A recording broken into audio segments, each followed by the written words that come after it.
Here I Anita आप सबका स्वागत करती हूँ आप सबके अपने channel education blogs with Anita में।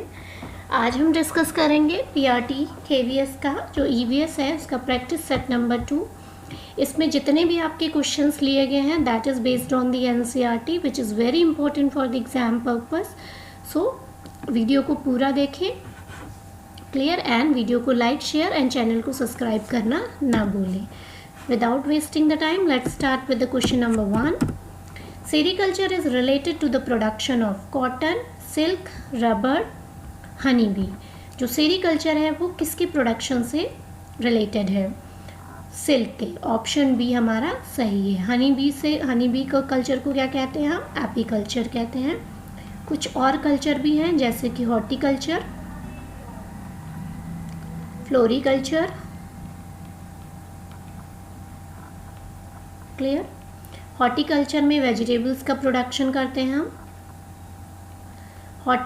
फ्लोरिकल्चर में फ्लावर्स का करते हैं। एक कभी कभी पूछ लिया जाता है पिसीकल्चर। पिसीकल्चर में क्या करते हैं? हम फिश का कल्चर करते हैं। तो यहाँ पे हमारा करेक्ट आंसर सेरिकल्चर के लिए सिल्क का production. Coming to question number 2, consider the following statement about forest are collecting bank. अब the forest are not there we too not remain, यानी कि अगर फॉरेस्ट नहीं होंगे तो हम भी नहीं होंगे। Forest provide us with various resources like would and leaves. Cutting down of forest causes various pollution. People who live in the forest do not have any rights over the forest. तो collective bank की तरह सारे statement आपके सही है accept 4। तो यहाँ पे पूछा है करेक्ट स्टेटमेंट पूछा गया है तो ए भी सही है। अगर फॉरेस्ट नहीं होंगे तो हम भी नहीं रहेंगे। फॉरेस्ट से हमें वुड और लीव्स मिलता है, बिल्कुल ठीक है। फॉरेस्ट हमारा जो अगर हम फॉरेस्ट में कटिंग डाउन कर देंगे फॉरेस्ट की तो वो पॉल्यूशन का एक बड़ा कारण हो सकता है। तो तीनों ऑप्शन यहाँ पे करेक्ट हैं। तो आपका option second A B and C correct हो जाएगा। Moving to next question number 3, Which of these method cause seeds of pea dispersed in the surrounding? By wind, bursting, by water, by animal.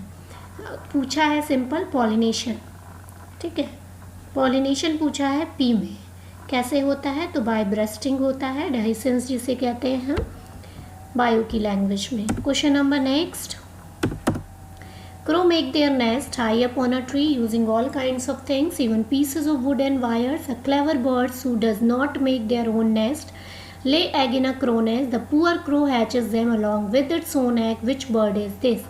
कहा गया है जो crow होता है वो अपना नेस्ट पेड़ पे बनाता है कई चीज़ों से, pieces of would say, wire से, लेकिन एक चालाक बर्ड जो कि अपना नेस्ट खुद नहीं बनाती, अपने अंडे क्रो के नेस्ट में दे देती है, ले कर देती है।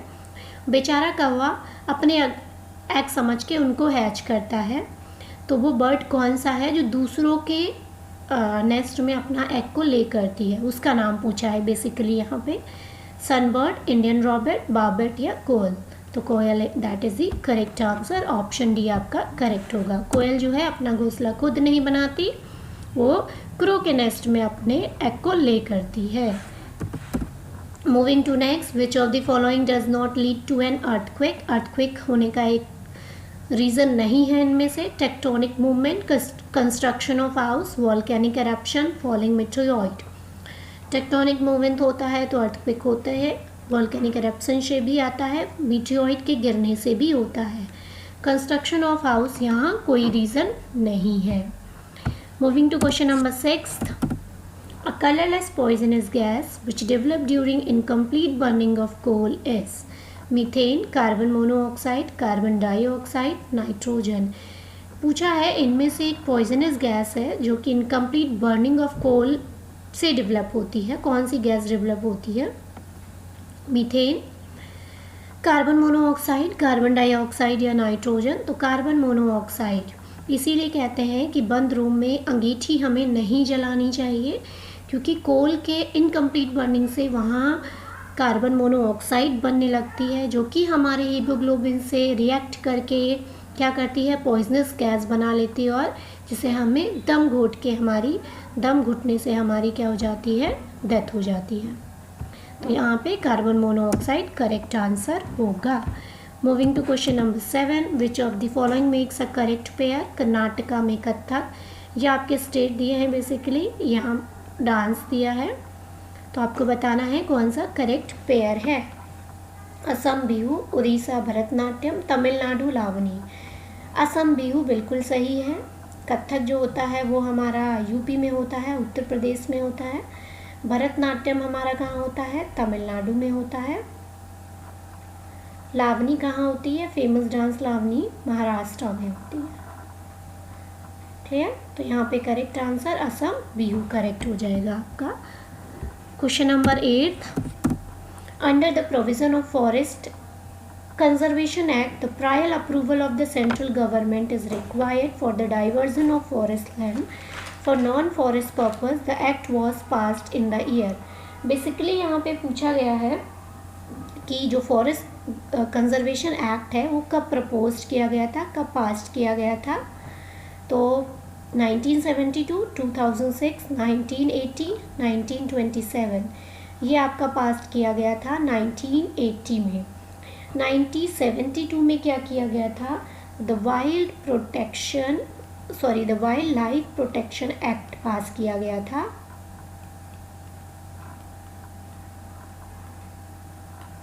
क्लियर, और एक और याद रख लो, 1986 में द इन्वायरमेंट प्रोटेक्शन एक्ट हुआ था।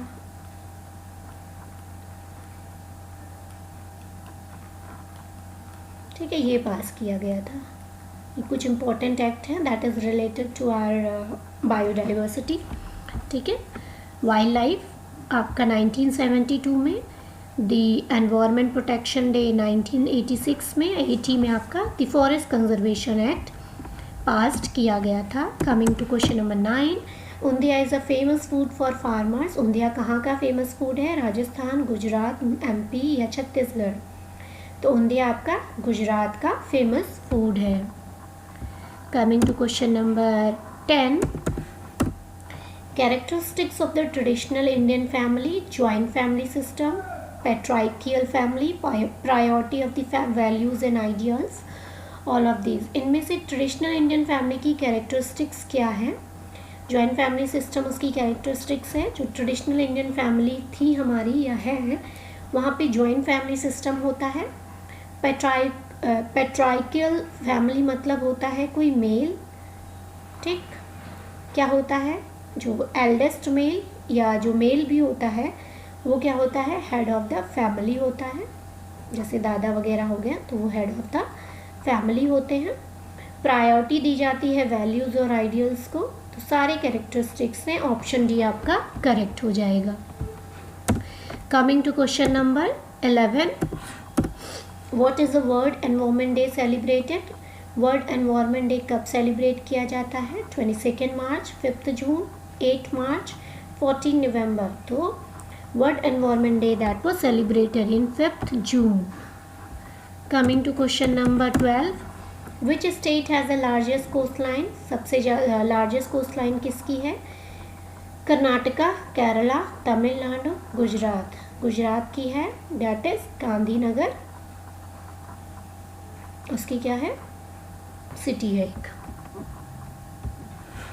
Coming to question number 13, cobra, common krait, Russell viper, दुबोइया जिसे कहते हैं, saw scale viper, belong to which category, reptile, mammals, bird, none of these. ये सारे क्या हैं, हमारे स्नेक्स हैं। और स्नेक्स किससे बिलोंग करते हैं, that belongs to family class reptiles. तो यहाँ पे करेक्ट आंसर क्या हो जाएगा हमारा, रेप्टाइल्स हो जाएगा। Moving to question number 14, where is contour farming practice, desert, hilly areas, plains, none of this. Contour farming जो होती है वो कहाँ होती है, that is present in the hilly area, क्योंकि वहाँ पे जो आपके क्या होते हैं, जो खेत होते हैं वो एक स्टेयर्स में प्रेजेंट होते हैं, ऊंचे नीचे प्रेजेंट होते हैं। तो वहाँ पे काउंटर फार्मिंग उसे कहते हैं, ठीक है, हिली एरियाज में। Coming to question number 15, tropic of capricorn is 22.5 degree north, 23.5 degree north, 23.5 degree south, 23 degree south. तो ट्रॉपिक ऑफ कैप्रिकॉर्न कहाँ होता है आपका? 23.5 डिग्री साउथ में। Moving to question number 16. The biochemical laboratory of the human body is stomach, liver, intestine, kidney. Biochemical laboratory human body की क्या है? Liver है, क्योंकि यही हमारा डिटॉक्सीफाई का काम करता है। ठीक है, प्रोटीन की सिंथेसिस, जितने भी बायोकेमिकल रिएक्शंस जो होती हैं वो मोस्टली आपकी लीवर में ही होती हैं। लीवर ही उसके लिए केमिकल प्रोड्यूस करता है, लीवर में नहीं होती, लीवर उसके लिए केमिकल प्रोड्यूस करता है। स्टमक क्या है? हमारा वाइडेस्ट ऑर्गन है। ठीक है, इंटेस्टाइन में फूड का एब्जॉर्प्शन होता है, और किडनी में क्या होता है? फिल्टरेशन का काम होता है, अल्ट्रा फिल्टरेशन का काम करता है। तो बायोकेमिकल लेबोरेटरी, यहाँ पे सबसे ज़्यादा केमिकल आपके सिंथेसाइज होते हैं, इसीलिए इसको बायोकेमिकल लेबोरेटरी लीवर को कहा गया है। ऑप्शन बी आपका करेक्ट होगा। Moving to question number 17. Ahmedabad, Kanpur, Lucknow and Kolkata famous industry किसके लिए फेमस है? Ahmedabad, Kanpur, Lucknow, cotton textile, jute, silk, sugar. तो कॉटन टेक्सटाइल के लिए हमारा ये सारे स्टेट्स फेमस हैं। ठीक है, अहमदाबाद, कानपुर सिटी, ये सारे किसके लिए फेमस है? कॉटन टेक्सटाइल के लिए। Moving to question number 18. Which of the following disease may be cause by stagnant water? Stagnant means होता है रुके हुए पानी से कौन सी डिजीज़ होती है? मलेरिया, पोलियो, निमोनिया या चिकन पॉक्स। तो क्या होता है? मलेरिया, क्योंकि रुके हुए पानी में क्या प्रेजेंट होंगे? मॉस्किटो, और मॉस्किटो से ही आपका क्या होता है? मलेरिया होता है। Now moving to question number 19. Neeta goes to Andhra Pradesh and she purchases 2 sarees which are exclusively made there. What are they called? Andhra Pradesh में नीता जी गई, उन्होंने 2 साड़ियाँ खरीदी जो कि वहीं की एक्सक्लूसिवली होती हैं, बनी हुई होती हैं। तो वो कौन सी हैं? मतलब आंध्र प्रदेश में जो क्लोथ्स होते हैं, साड़ियाँ होती हैं, वो किस चीज़ की बनी होती हैं? उनको हम क्या कहते हैं? Pochampally and Kalamkari, Pochampally and Kanjeevaram, Kalamkari and Chanderi, Kalamkari या गंथा। तो आंध्र प्रदेश में जो साड़ियाँ होती है उसको हम कहते हैं Pochampally and Kalamkari. Option A यहाँ पे आपका बिल्कुल सही आंसर होगा। Moving to question number 20. Eskimos makes their his house igloo from ice. What is the reason for this? जो एस्किमोज होते हैं, इग्लू जिसे कहते हैं हम, ठीक है, बर्फ़ से बनाए जाते हैं वहाँ के। क्यों? Ice does not allow cold air and water to come inside. The air between the ice wall prevent the inside heat escaping. Ice is available free of cost. Other material will cost a lot. या only ice is available in the polar region. तो reason क्या होता है?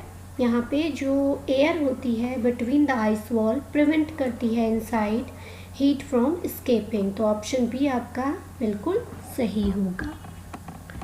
Coming to question number 21. Gurpreet travel करती है first time from new Delhi to Chennai.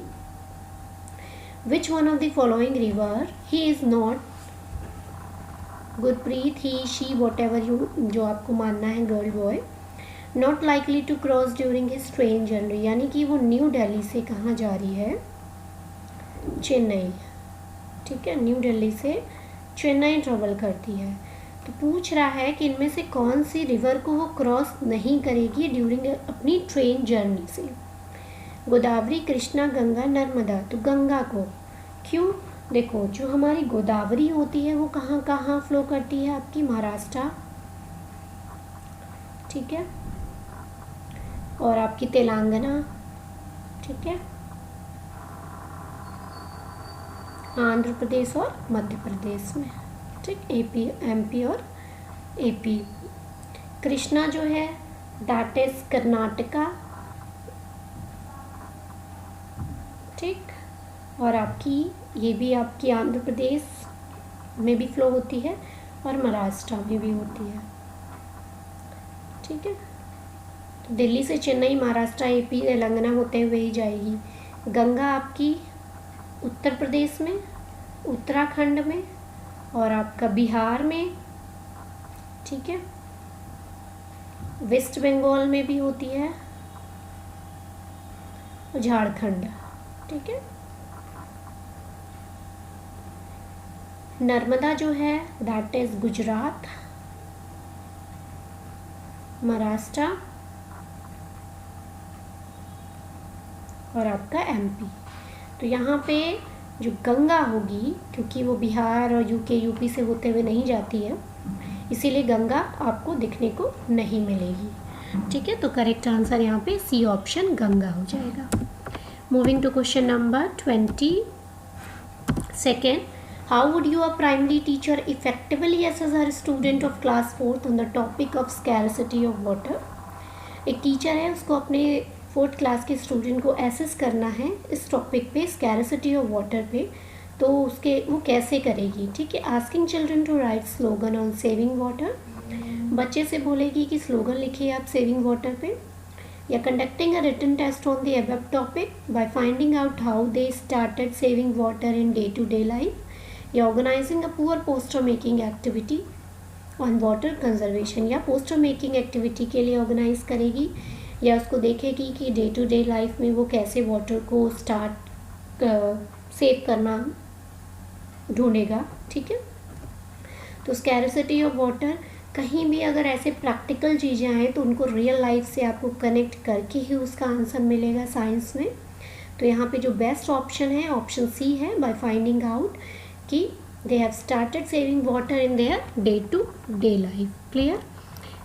Moving to question number 23rd. Which one of the following characteristics is shared by all the animal given below? Lizard, sparrow, turtle या snake. They lay eggs, they are poisonous, they can live on land as well as in water, their bodies are covered with scale. बोला है ये सारे animals में कौन सी ये characteristics है जो सारे एनिमल्स शो करते हैं। तो लिजर्ड, स्पैरो और टर्टल और स्नेक ये सारे क्या करते हैं, दे ले एग। ये आपका ए ऑप्शन करेक्ट आंसर हो जाएगा। Moving to question number 24.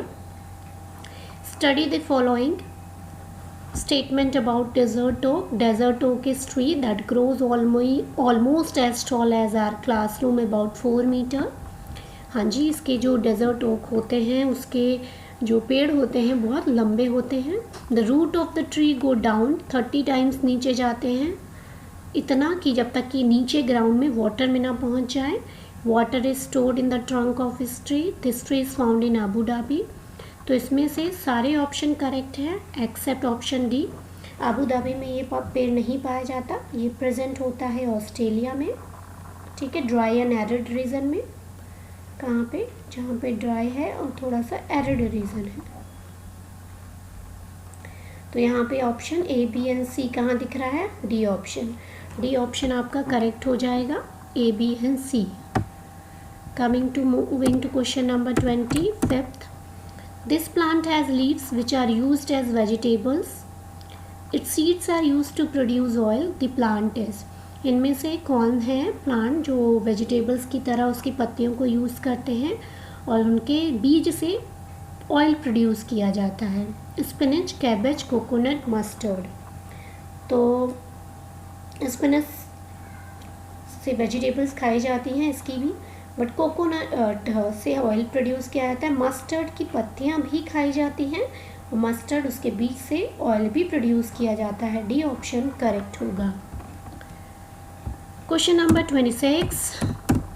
In braille script rows of raised dots are made on a thick paper, the script is based on. जो ब्रेल स्क्रिप्ट है वो किस पे बेस्ड होती है बेसिकली, 4 points, 6 points, 8 points या 10 points.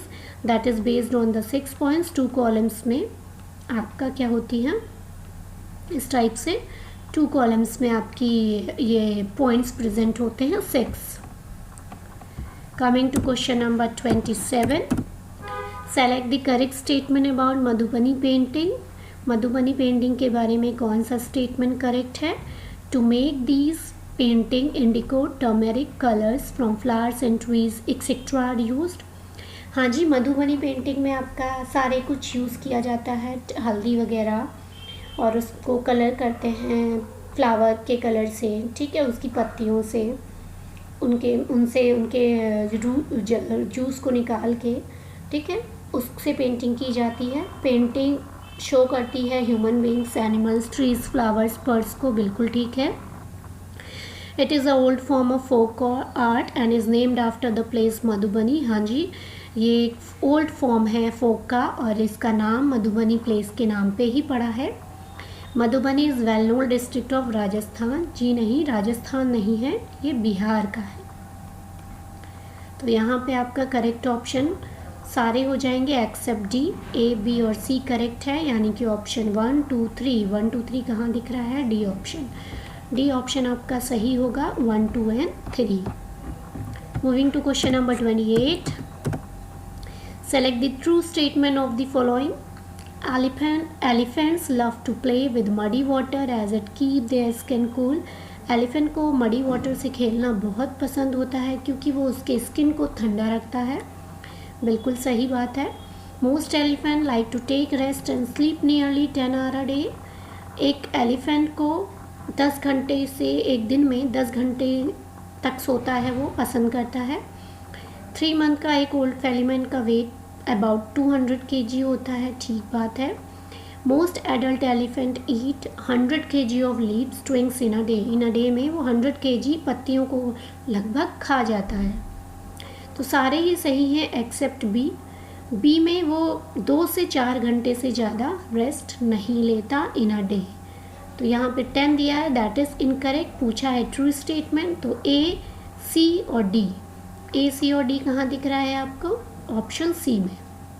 ऑप्शन सी आपका बिल्कुल सही होगा। Coming to question number 29। What is dead सी?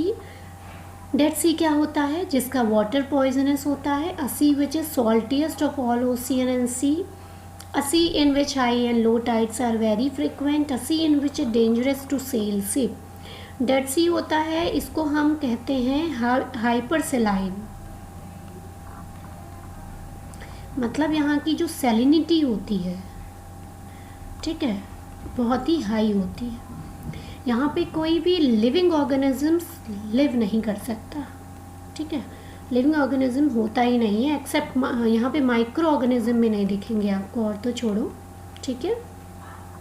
क्यों? क्योंकि ये सी जो होता है सॉल्टिएस्ट होता है सबसे ज़्यादा सारे ओशियन एंड सी में। कहाँ प्रेजेंट है? आपका इज़राइल में, ठीक है, इज़राइल में है। तो अब करेक्ट ऑप्शन यहाँ पे ऑप्शन बी हो जाएगा।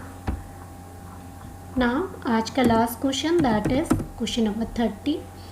Mount Everest is a part of India, Nepal, Myanmar या तिब्बत? माउंट एवरेस्ट किसका पार्ट है? नेपाल का पार्ट है। Easy answer. नाउ एक क्वेश्चन आपका होमवर्क है, इसका आंसर आपको कमेंट बॉक्स में लिखना है, ठीक है। Chipko movement was strengthened under the leadership of. जो चिपको मूवमेंट था वो किसके लीडरशिप में हुआ था? सुंदरलाल बहुगुणा, अमृता देवी बिश्नोई, मेधा पाटकर या ए.के. बैनर्जी? तो चिपको आंदोलन एक हल्का सा हिंट दे देते हैं, उत्तराखंड में हुआ था, है ना। यहाँ की लेडीज़ पेड़ से चिपक गई थी क्योंकि ये कहने के लिए कि पेड़ों को ना काटा जाए, फॉरेस्ट को नहीं कट किया जाए, ठीक है। तो किसकी लीडरशिप में हुई थी, इसका आंसर आपको कमेंट बॉक्स में लिखना है। ऑप्शंस गिवन है, ठीक है। सारे आपके क्वेश्चन ही एनसीईआरटी बेस्ड थे, कुछ आउट ऑफ एनसीईआरटी नहीं था, ठीक है।